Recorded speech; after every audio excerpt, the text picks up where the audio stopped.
పేటీఎంకు reserve bank of India కోలుకోలేని shock ఇచ్చింది. Paytm payments bank limited లైసెన్స్ను రద్దు చేస్తూ ఆదేశాలు జారీ చేసింది. గత కొన్నాళ్లుగా నిబంధనల ఉల్లంఘనలపై హెచ్చరిస్తున్నప్పటికీ మేనేజ్మెంట్ తీరులో మార్పు రాలేదు. దీంతో ఆర్బీఐ ఈ కఠిన నిర్ణయం తీసుకుంది. బ్యాంకింగ్ రెగ్యులేషన్ యాక్ట్ ప్రకారం ఇకపై ఈ బ్యాంక్ ఎటువంటి డిపాజిట్లు స్వీకరించడం కానీ, బ్యాంకింగ్ సేవలు అందించడం కానీ చేయకూడదని స్పష్టం చేసింది. ఏప్రిల్ 24 పనివేళలు ముగిసిన వెంటనే ఈ రద్దు నిర్ణయం అమల్లోకి వచ్చింది.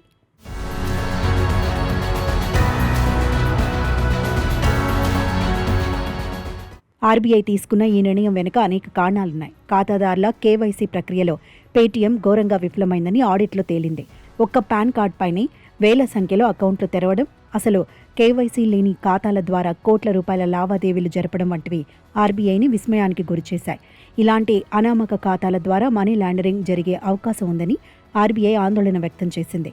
డిపాజిటర్ల ప్రయోజనాల కంటే సంస్థ లాభాలకే ప్రాధాన్యం ఇస్తూ ప్రజల నమ్మకాన్ని వమ్ము చేసేలా బ్యాంకు వ్యవహారాలున్నాయని తన నివేదికలో పేర్కొంది.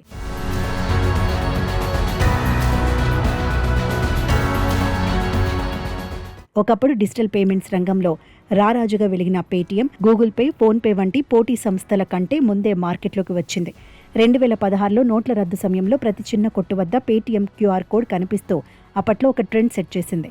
అయితే ఫోన్పే, గూగుల్ పే సంస్థలు యూపీఐ మోడల్ను నమ్ముకొని నేరుగా బ్యాంకు ఖాతాలతో అనుసంధానమైతే పేటీఎం మాత్రం తన సొంత బ్యాంక్ వ్యాలెట్ సిస్టమ్ మీద అతిగా ఫోకస్ పెట్టింది.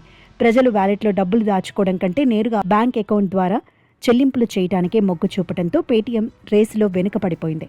ప్రస్తుతం లైసెన్స్ రద్దయిన నేపథ్యంలో డిపాజిటర్ల సొమ్ము చెల్లించడానికి పేటీఎం వద్ద తగిన నిధులు ఉన్నాయని, బ్యాంకును పూర్తిగా మూసివేసేందుకు తదుపరి చర్యల కోసం హైకోర్టును ఆశ్రయించనున్నట్లు ఆర్బీఐ వెల్లడించింది.